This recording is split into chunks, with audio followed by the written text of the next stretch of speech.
Coming up on the LCS preview show, we recap Week 6, break down Week 7, and check in with XDG's Benny about his team's new roster. Plus, Cyanide reveals why Fnatic's losing streak is over, and we bust out the top 5 plays that broke your brain. Don't go anywhere. The LCS preview show starts right now.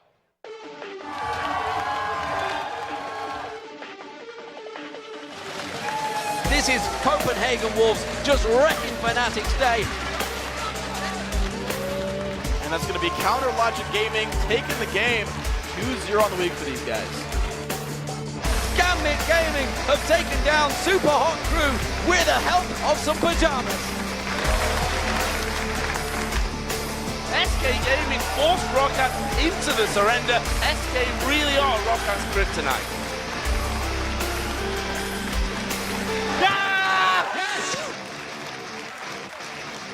He's not going to get it. Oh my God, he does get it. Coast breaks the win streak of Team Solo Mid to go 5-8.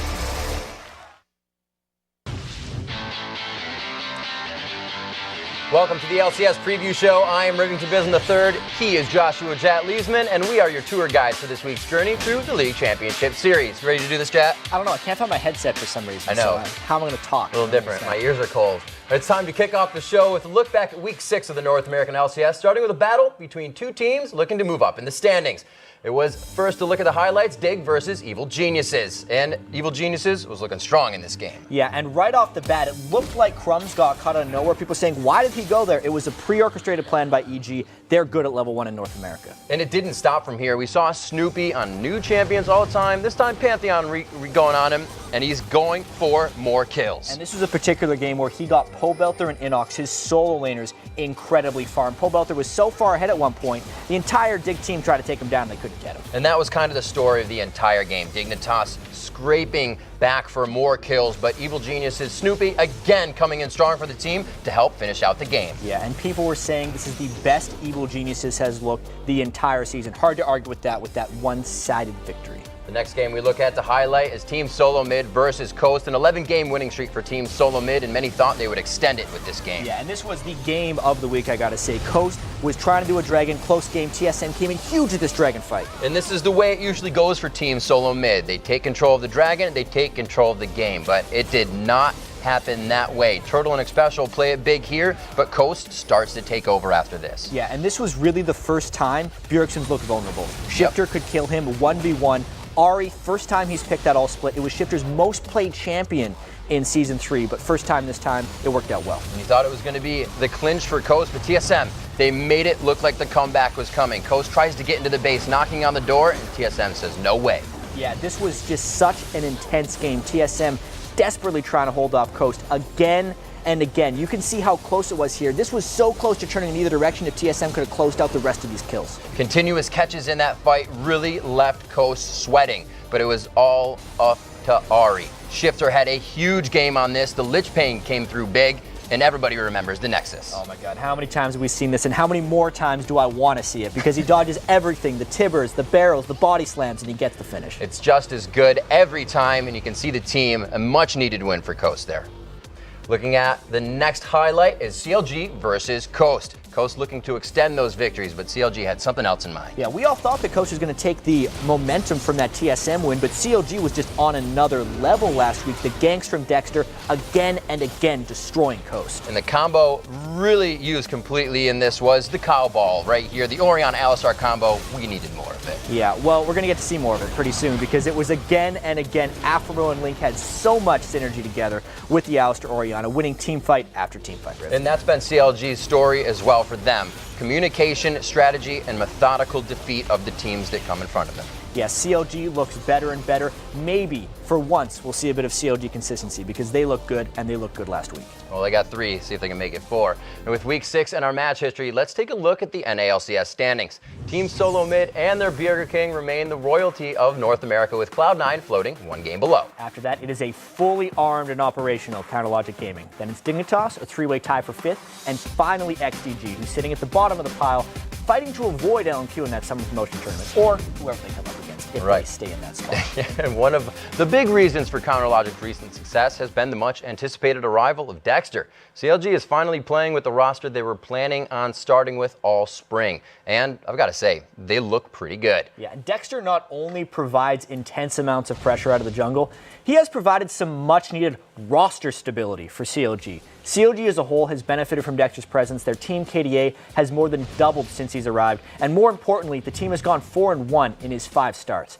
But Dexter hasn't been just handing out gift wrap stats to his friends. He's got some good numbers of his own. 3.2 kills per game and 337 GPM, gold per minute, which is actually second in NA to only Meteos in the jungle. And one of the guys that has benefited the most from Dexter's jungle presence is CounterLogic's mid laner, Link. Not only has he been able to return to the cozy confines of the mid lane, but now that he's there, Link has continued to assert himself as one of the best mids in the game. Yeah, last week, Link actually outdueled ManCloud and Shifter to help CLG to a perfect 2-0 record on the week. Since last summer, Link's emergence as an AP carry that can actually carry changed CLG from strictly a protected double-lift team into this 2-pronged attack squad, sometimes 3 with Nien, and they can blow up the enemy from multiple directions.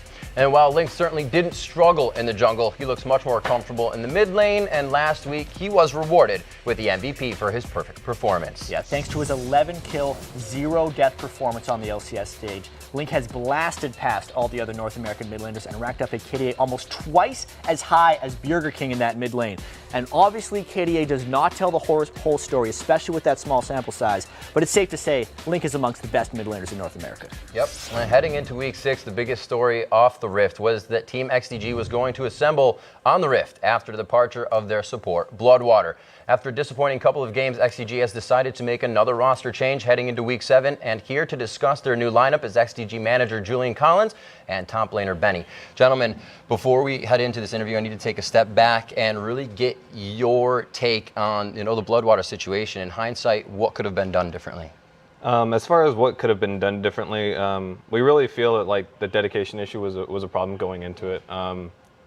To do the whole roster swap that we were going into, it really took a lot of dedication from each one of the players, and we really didn't see that going into it. So looking back at everything, I think we could have benefited by pushing more practice time, pushing more, maybe even trading Bloodwater when given the choice. Right. So then that kind of works into the role swap back that's happened. Why now would you put Xmithy back into the jungle as opposed to when you weren't having the dedication, when you were having problems early on in the season? I think we really saw it early on in the season. I think it was about week 2 where we really thought that was going to happen. We really thought that was the ultimate goal, was to get Xmithy back in the jungle, but we decided to give a little bit more, let Bloodwater we took his advice and said, yeah, he wants to play, get back into it. So we knew the whole thing going back into it was going to be Xmithy back in the jungle, but we really just didn't move fast enough. And with the swaps, Zuna performing in the roles here and there, why back to ADC now? Why not before? I think it's the same thing. Right. We decided to go back because we thought he's really he can move around really quickly. His ability is pick up new champions really quick, and so he's always been obliged to do whatever the team needs for him to do. So we really think that the AD carry is the perfect role for him right now. And Benny, I know you had a lot of thoughts about this in your vlog as well, but kind of talk to me a little bit about Sheep and how he's going to be added into the team now after all your instability. Well, just right off the bat, Sheep's personality, we feel like it meshes a lot better with us just because he just has a really good attitude towards the team, and he's really available and shows his dedication just talking to us. And then in the scrims even, I think just his ability to initiate team fights or just roam across the map, we feel a lot more presence in this respect. And also, just final question for you guys, Benny in particular, because of all the roster turmoil you've had, how is that affecting your play in the top lane as far as from game to game? Honestly, I guess since last split or last season, I usually play on an island, right? Mm-hmm. Well, everyone plays on an island if it's top lane, but I think for me particularly, I'm used to not getting too much jungle presence because I try to do what's best, or just try to do my job and hold my own, whether it's 1-on-1 or 1 versus 2. And I guess it does change my style a little bit just because I've been played with like 3 different junglers now. Like it started off with Smithy, then it went to Zuna, then back to Nick, and now it's to Smithy again. So like I was like confused on the first week of scrims when we had Nick, or just having Smithy back in the jungle. I was like, hey Chris, like that's Zuna's name, but I just like my mind's just going everywhere right now. Yeah, a lot of tough adjustments to make. Yeah. All right, well, gentlemen, Julian, Benny, thank you very much for the interview. Best of luck in the changes and best of luck in the games in this upcoming week. Thank you. All right, even though we are still 2 days away from North America's Week 7, it's never too early to start locking in your weekend LCS plans. Coming up on Saturday, XDG and their new roster have a tough test right off the bat when they take on Cloud9. And remember, Saturday's league action concludes with the return of the Challenger Series right after the LCS games. Then on Sunday, the NALCS returns to the stage with an epic battle between second-place Cloud9 and first-place Team Solo Mid. Speaking of Cloud9 versus Team Solo Mid, Sunday's marquee matchup is our North American BF Game of the Week. Even though Team Solo Mid is sitting atop the NALCS standings, it's only after their Week 3 win over the defending North American champs that Team Solo Mid could once again claim to be the best team on the continent. But Cloud9 has just as much claim to that title, having beat Team Solo Mid the first 8 times these teams went head-to-head, including going a perfect 7-for-7 during the 2013 split. And those wins were not close. Cloud9 owned Team Solo Mid, one after the other. In fact, statistically, Cloud9 has dominated this matchup. Every member of Cloud9 has a KDA of over 5 against TSM, and Meteos leading the way at 14.40. On the flip side, no one on Team Solo Mid has a KDA above 2 when facing Cloud9, other than the new guy, but we'll get to him in a second. Last year, Reginald had the hardest time against Cloud9, getting crushed by High in the mid lane matchup. Bjergsen, on the other hand, has turned around the mid lane for Team Solo Mid this season.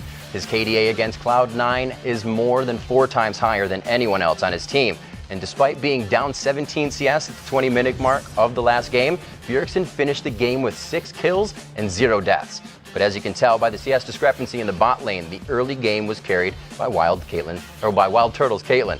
Not only did he win the last hit battle, he finished the game at 5-0-7. So now for a look at the holy trinity of the top lane, let's send it over to Jat, who's roamed to the other side of the studio.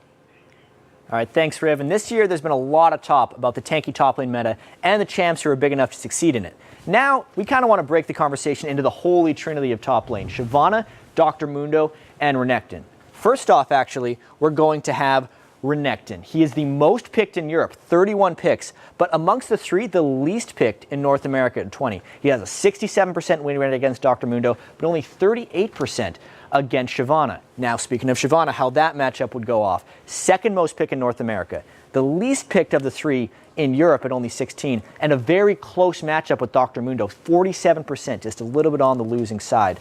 Of course, then we take a look at Mundo, the third man, the most picked in North America at 29, third picked in Europe, but only that 33% win rate against Renekton. And now, I know we said it was a holy trinity, but there's a troll who's trying to make his way into the mix, especially over in Europe. He is the second most played top laner in Europe, and he has an amazing win rate over there. You can see 7-4 against Renekton, great records overall, but a bad win rate over in NA. Now, that was a lot of numbers to take in right at all at once, swiping back and forth. But sum it up like this: Renekton beats Mundo, who beats Shyvana, who beats Renekton. And I messed that up. If you're playing in Europe, you're probably going to see a troll. It's like paper, rock, scissors, and then the pillar in the top lane.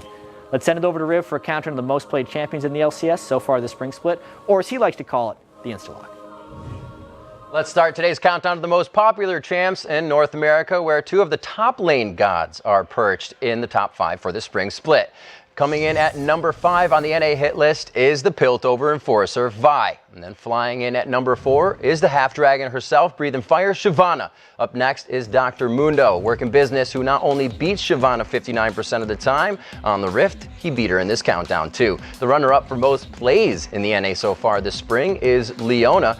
And while Thresh, king of the Rift, has been picked 38 times to top the charts, big play right there. Now over in Europe, the numbers break down a little different. Kicking off at number 5 is the Blind Monk Lee Sin, while number 4 is the Queen of Long Range Poke, Caitlyn. You're going to see third is the third member of the top lane trinity, of course. It is Renekton, and tied for first. Wait a minute, a tie in Europe?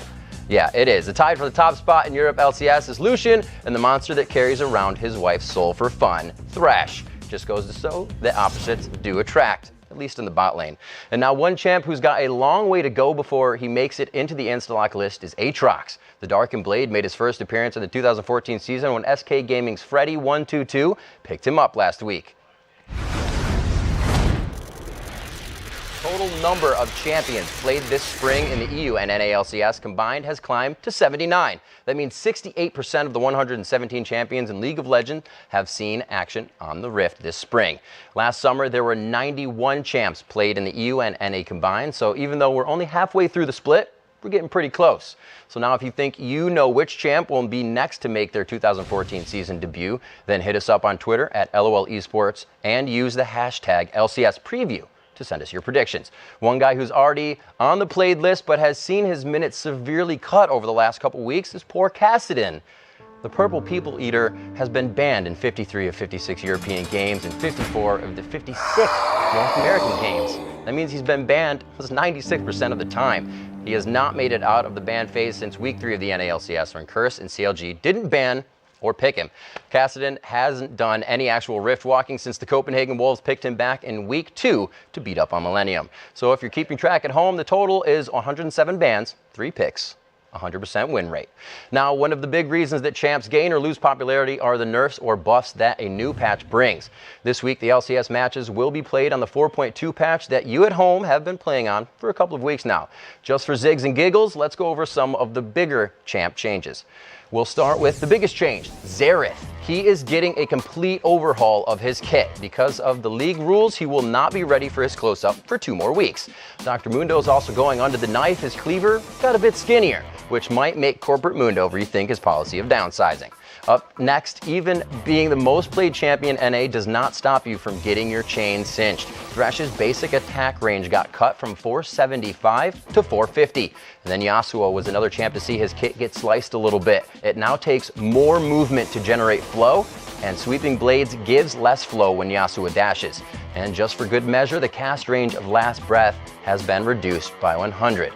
The 5th champ who got chunked a bit is Ziggs. His passive base damage and ability power ratio were both reduced at lower levels, and his explosive minefield deals less damage to minions as they charge across them. And with those changes in mind, now that Jat has successfully back to the desk, it's time to look in our rearview mirror the last week of the European LCS that will ever be played on the 4.1 patch. Goodbye, sweet patch. The first one we're going to take a look at is Roccat versus Gambit. First place Roccat taking on the Gambit, which they call the Gambit Pajamas right now. Yeah, this was actually a bit of a rematch between Overpow and Nuked Up that we saw in the promotion tournament, but it all started off in the jungle with a nice first blood picked up. After that, it was just play after play. Nuke Duck tried to take an advantage of going to the other lanes because things weren't working out at first. Yeah, it was supposed to be a matchup against the mid laners. He cheated and went and fought the top laner, but he picked up a couple nice kills. It just wasn't enough, though. It wasn't enough every time. See this kiting here by Celibert, almost going down. And again, the story of the game there coming in for Fnatic. Yeah, Roccat just had the power, really strong there against Gambit. Next highlight comes from Fnatic versus the Super Hot Crew. Fnatic's been on a bit of a slump, and Super Hot Crew has, well, been super hot. Yeah, they have been on fire, but Fnatic, slow starters. This time they got off to a fast start. People thought maybe this is when Fnatic would end their slump. This could be the time. Cyanide really coming through to the team, picking things up, but Super Hot Crew had some other things in mind at a game-changing dragon fight. Yeah, superior team fighting here, Super Hot Crew, especially Mimer, really got in the face of Fnatic on Renekton, zoned them all out, only so the barrels could finish them off in the end. Super Hot Crew really turned the game around at that 17-minute dragon fight. And it became just a brute force by Super Hot Crew after this. You can see Mimer just completely walking through the base, a one-off. Coming in on the backside with the Draven double kill for Raleigh rather. So they did pretty well for themselves. Yeah, Super Hot Crew continues to climb and Fnatic continues to fall. Next up, we have Fnatic versus the Copenhagen Wolves, and this highlight was another one to please. After losing to Super Hot Crew, Fnatic were looking to stop the slide. Yeah, but you could see Copenhagen Wolves Amazing was trying to continue the slide. His Lee Sin was amazing this game. We're going to say that a little too many times, but he crushed them right there. We may have to say it too many times. He played so well. Making an LCS top play, however, was Yellow Star's Thresh, but it was also Yellow Star's Thresh getting kicked here. That was the amazing play coming in, and LCS big plays from Amazing. Nice play back there. There was the insect. Maybe that's the Amazing when you do a sideways warp jump. You go to one guy and jump back on the other. That was some solid play right there. Our next highlight to take a look at Roccat versus SK, the first place Roccat taking on a surging 6-7 SK. Yeah, SK Gaming has been looking better and better, and Roccat being the #1 team, we were not expecting SK to jump out to a big lead like that, but they showed they have team fighting skills, the tactics have been rated, everything's coming together for SK. Yeah, that 17-minute fight was a huge advantage coming in for SK, and the 23-minute fight as well, we're about to see a wombo combo. Just made everything work out. This was Roccat trying their last effort to try and get the Baron, but SK came in with a lot of power here. So much coming in from the Grand Skyfall and the Ziggs bomb. There just was not enough to stop this power, and Roccat seemed to falter a little bit. Yeah, SK going undefeated in that last week. They secured the Baron, and SK is just looking better and better as this split continues. They're going to be a threat. Absolutely. Every team in Europe right now seems to be a threat with the way that the standings have just been tossed up in these past few weeks. We see Fnatic falling from grace after 7 wins, and everybody else is kind of getting a good mix-up. Yeah, Europe is the craziest place to watch LCS because game to game, week to week, you have no idea what's going to happen. Absolutely. Now let's take a look at the standings, or the table, as they call it over in Europe. Roccat continues to shock the world and stand atop of that table, while Gambit holds on to second. And it cannot be the European LCS with at least one tie, and right now that tie's in third place. After that, it's the Copenhagen Wolves, Alliance, and Millennium hanging out at the bottom of the standings. And now for more on the European League Championship Series, let's send it over to Cologne, Germany, where D-Man and Quickshot are preparing for Week 7. Thank you very much, Rivington. I am Lee D-Man Smith, and alongside me, of course, is Trevor Quickshot Henry, who the crowd love, of course. We have a lot to talk about heading into today's European LCS game, so let's start talking about Roccat. They are the team that is at the top of the table right now, and they are playing with style. Yeah, Roccat are a team that shows strength in all aspects of the game, from picks and bans to execution in-game and actually playing. Talking about execution in-game, think back to their Pantheon and Malphite combos from earlier in their split, or the Mordekaiser mid, or the numerous examples of strong team synergy. They have it all. Yeah, and Roccat came into the split with very little hype. Even after beating Ninjas in Pyjamas 3-0 during the promotion tournament, they demonstrated extremely slow gameplay, and we weren't sure how they would adapt. But, however, now that we've seen them for 6 weeks, the answer is quite simple. They have been amazing. Yeah, I think for a team like Roccat, they have the combination of strong individual players. They've got great teamwork. They've got brilliant map awareness. And all of that in conjunction with the fact they've never truly been in the spotlight, it's added up together to make them the strongest team in the European LCS so far this split. And now I want to turn your attention to the tragedy of Fnatic. They're free-for-all from a perfect record, first defeating every single team in the league, and then losing to every single team in the league. Yeah, well, the Fnatic team that we've seen has shown 2 completely different sides. For the first 7 games, they demonstrated strong lane presence. They had crisp, clean rotations. They had exquisite timing of buffs. They controlled the objectives and towers, and they controlled the tempo of the game in every game. For the next 7, however, Fnatic struggled to go even in lane. Then the few times they did, they then rotated poorly around the map. They struggled with picks and bans, and generally everything they did right, they're now unable to replicate. And you talked about their picks and bans, and we have to bring up their double AP comp. Often, during those last 7 losses, they have played that double AP in 4 of their games that they've lost. No, and it hasn't gone well, not one of the times. I'm a little hesitant to say that it's entirely due to picks and bans. I feel like the problem seems to be a slump in their performance, individually and as a team. And every single member of Fnatic has spoken out on social media and Reddit about the core and all the problems they've been having. And of course, coming up in just a couple of minutes, guys, the Fnatic will have a chance to snap their 7-game losing streak in our first match of the day. So Xpeke and crew, they will be facing off against a team that knows all about what it's like to play through a rough split. That is, of course, Alliance. Yeah, then after Roccat faces the Copenhagen Wolves in our last LCS match of the day, stick around because the European Challenger Series picks up with its 2nd set of spring games. And then coming up on Friday, it is a European game of the week. Fnatic versus Gambit. And Fnatic, well, they desperately need to put together a winning week if they want to climb back to the top of the table. But standing in the way is their old rivals, the Men in Suits. Yeah, and this is an incredibly interesting match to talk about as both these teams, they're playing on patch 4.2. Fnatic, they've got that 7-win losing streak. And Gambit, they've had a week off. They've had some time to prepare. Absolutely. So, without further ado, we want to talk to someone from Fnatic. Shox is standing by with Cyanide. Thank you very much, guys. I am indeed standing by with Cyanide, the jungler, of course, for Fnatic. Thank you for joining us to talk a little bit about the losing streak, of course. And what I wanted to start by asking you is what's the difference between the Fnatic that won 7 games in a row and then lost 7 games in a row? I think after the last game we won against Wolves, like we were playing super aggressive and we ended up almost throwing the game. And after that we were being like, yeah, just don't do such aggressive moves when we are ahead. And yeah, we just started playing, like stopped playing like we used to play, and we were not really making any moves and let the enemy make always the moves. So what is the biggest thing that you're improving on going into the next games as a team? Like we need to take more initiative, we need to get the drakes, we need to take the turrets, like when they make mistakes, really abuse it hard and not just like wait for the perfect opportunity. Like even like some high risk actions, like you need to take them sometimes and just go for it and hope you don't throw the game. Now, as a jungler, of course, objectives is something that you are very much in charge of a lot of the time. Do you feel like you're having a harder time as a jungler than you did last season? The like junglering role is a bit more difficult now because people are like buying Doran Shield all the time and it's like impossible to kill them one-on-one. So pretty much if you want to kill, you need your jungler there, and so junglers can have a lot more impact since the solo laner can make the big plays by themselves. And top lane is being like the kind of the island it is, and you have to make a lot of calls, like when to go for turrets and drakes. So you have 2 chances to break the winning streak versus Alliance or versus Gambit, or both, of course. How do you think those matches are going to go? What's the biggest chance of breaking the losing streak? We have tried some new practicing methods, and I hope they're going to work out for us, and we are able to break the losing streak. And if not, then it's too bad.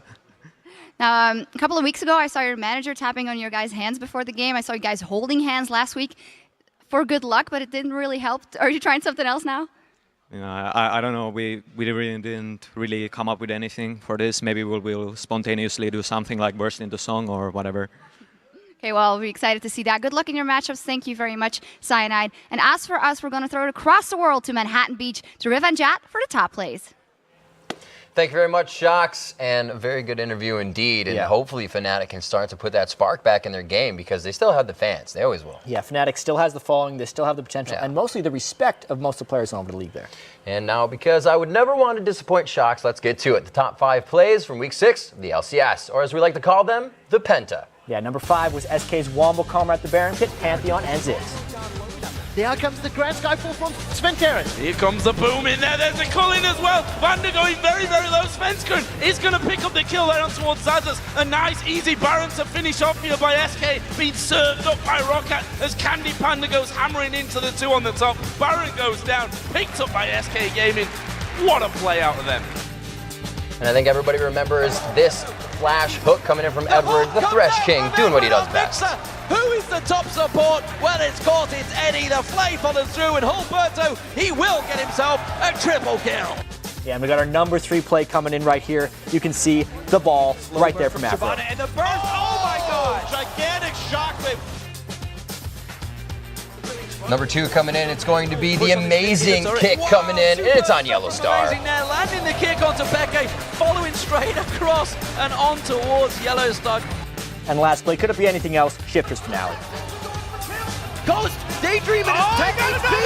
The odd one's trying to do what he can. Shifter with the lick spin on. Oh my God! Spirit rush, still going for the kills. The second, he's not gonna get it. Oh my God, he does get it. Plays that'll always keep you going, your adrenaline pumping. I know that one had me reeling for the next few games after that. It was a whole great week of LCS. It really just kicked the energy up after that game. And now we're going to be able to get to start a whole nother week of LCS. I mean, big games going over in Europe especially. Fnatic needs to break that losing streak. And also, Alliance broke a streak of their own with the wins and the losses in even odd numbers of weeks. We'll have to see right off the bat what ends up happening over there. Well, in the middle of the show, we did say that patch is one thing that can toss up the standings the most, and we do have a new patch coming in, so it's going to be good. All right, everyone, that does it for this week's edition of the LCS Preview Show. The European League Championship Series is just a minute away, but for now, sit back and enjoy a moment of tranquility, a.k.a. the last hit. Oh my God. Oh my God. Yes!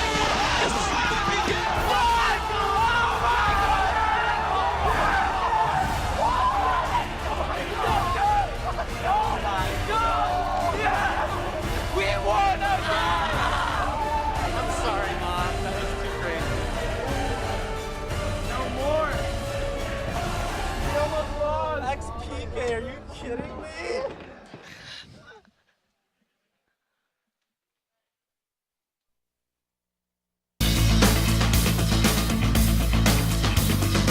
Wow, wow, superb stuff from Amazing.